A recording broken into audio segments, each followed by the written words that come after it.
Terima kasih Anda masih bersama kami di Kompas Malam. Saudara, kejahatan jalanan bersenjata api di Jakarta kian meresahkan hingga menelan korban jiwa. Keamanan warga pun kian terusik.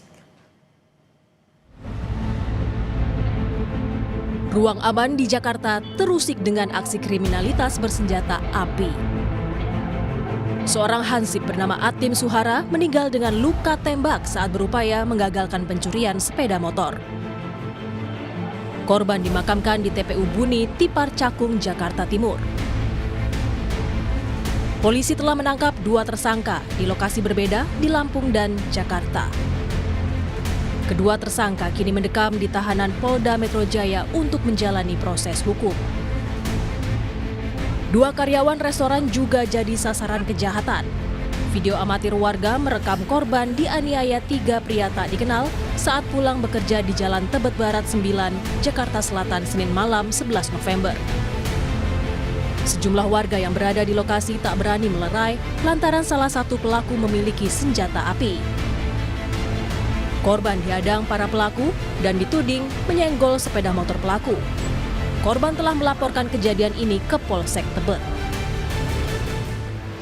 Seorang pengacara juga jadi korban pengeroyokan dan penembakan di sebuah lahan kosong di Jalan KH Mas Mansur, Tanah Abang, Jakarta Pusat 28 Oktober lalu. Korban merupakan pengacara dari ahli waris yang datang ke lahan tersebut. Kejadian bermula saat korban yang datang ke lokasi terlibat adu mulut dengan sekelompok orang. Salah satu pelaku lantas melepaskan tembakan pada korban. Korban mengalami luka tembak di bagian punggung. Perampok bersenjata api juga nyaris melukai warga di Penjaringan, Jakarta Utara 27 Agustus lalu. Salah satu pelaku merebut motor seorang perempuan sambil mengacungkan pistol untuk kabur. Warga pun mengejar pelaku, akhirnya berhasil mengamankan pistol milik pelaku yang terjatuh. Seorang warga terluka di bagian kepala akibat dipukul dengan pistol saat berusaha menghadang pelaku.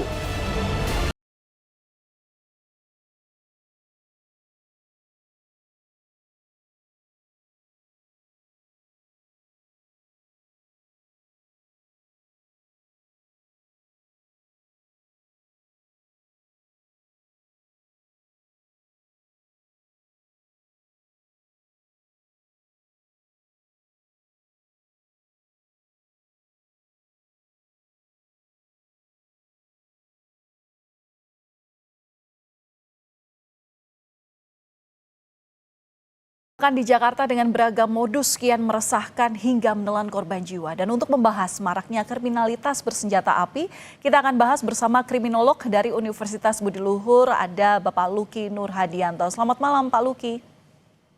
Malam, Mbak Valen. Iya Pak Luki, jadi kenapa kasus kejahatan bersenjata api marak di kota besar? Ya, saya memang kritisi bahwa penggunaan senjata api akhirnya kita bisa gradasi gitu atas dasar 3 aspek. Yang pertama dalam konteks tools atau kemudian instrumentasi keberadaan senjata api ini menjadikan kejahatan itu lebih bersifat absolut lagi. Jadi saat kemudian orang memiliki senjata api, maka mereka berada pada titik superioritas dan kemudian menjadikan ini sebagai bentuk dominasi terhadap korban. Yang kedua adalah secara sosial ini akan menciptakan kondisi fear of crime.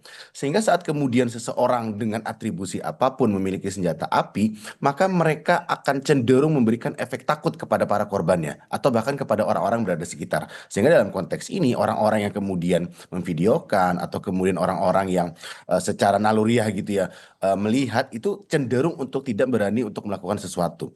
Yang ketiga yang kemudian menjadi menarik adalah keberadaan senjata api akhirnya menjadi salah satu bentuk relasi kuasa yang cukup dominan kepada para pelaku dan kemudian kepada para korban. Saat kemudian ini terjadi, pilihannya adalah menyerahkan harta bendanya gitu, atau di sisi lain korban akan lebih mudah untuk menjadi target dari kejahatan yang akhirnya bukan kejahatan utamanya. Misalkan dalam konteks tertentu mereka ingin melakukan curanmor seperti itu ya. Akhirnya orang yang kemudian melihat atau kemudian pihak-pihak yang menjaga keamanan setempat menjadi korban dari tindakan tersebut. Nah, 3 aspek inilah mulai dari tools, mulai dari sosial sampai kemudian menciptakan satu kultural yang tidak memberikan keberimbangan, menjadikan keberadaan senjata api ini salah satu penguat dalam melakukan aktivitas kriminal. Ya, sebenarnya kan untuk kepemilikan senjata api ini kan ada aturannya, dibatasi, punya ketat gitu. Tapi kenapa seolah orang sipil ini bisa gampang punya senjata api itu?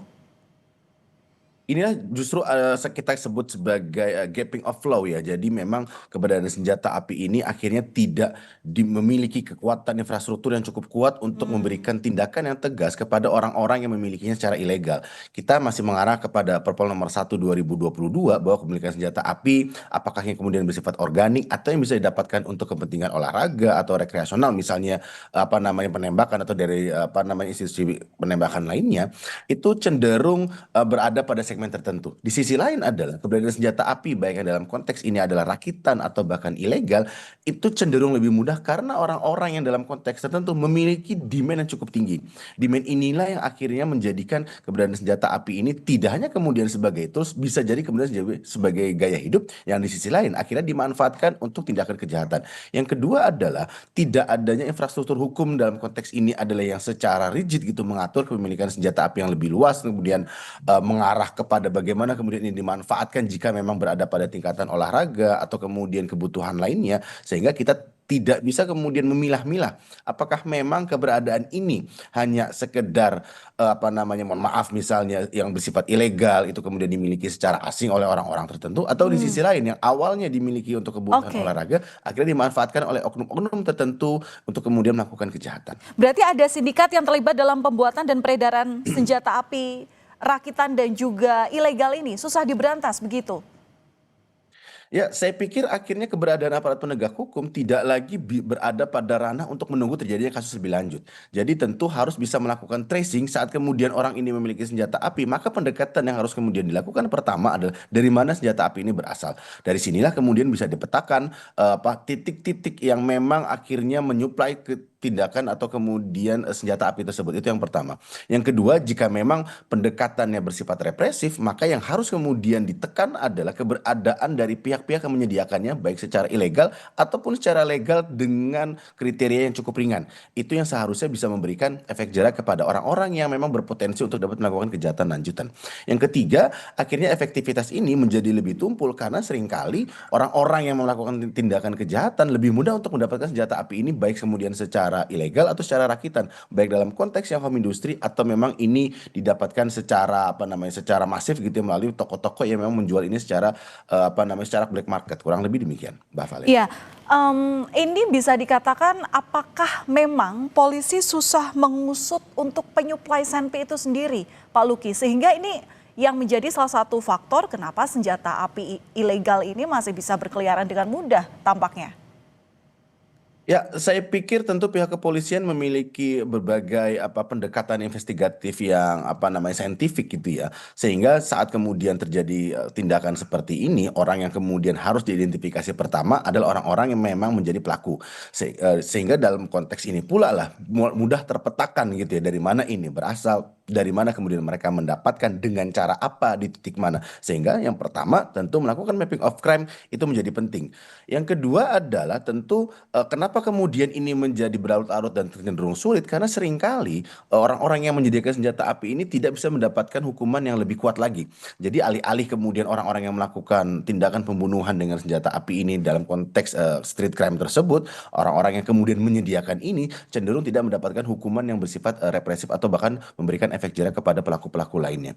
Yang ketiga, akhirnya kepolisian agak kesulitan juga saat ini beredar dari tangan ke tangan karena tidak lagi menyelesaikan dari hulunya, tapi di sisi lain akhirnya lebih bagaimana kemudian pencegahannya ini berada di hilir, dan tindakan kejahatan dengan menggunakan senpi ini malah kemudian menjadi marak dan diimitasi oleh pelaku-pelaku lainnya. Iya, tentu ini juga jadi alarm. Semoga memang polisi bisa lebih tegas lagi, terutama dalam pemberantasan penggunaan ataupun pembuatan peredaran senjata api ilegal yang tentu ini juga meresahkan masyarakat. Terima kasih sudah berbagi pandangan bersama kami di Kompas Malam, kriminolog dari Universitas Budi Luhur, Bapak Luki Nur Hadianto. Selamat malam, salam sehat selalu. Selamat malam.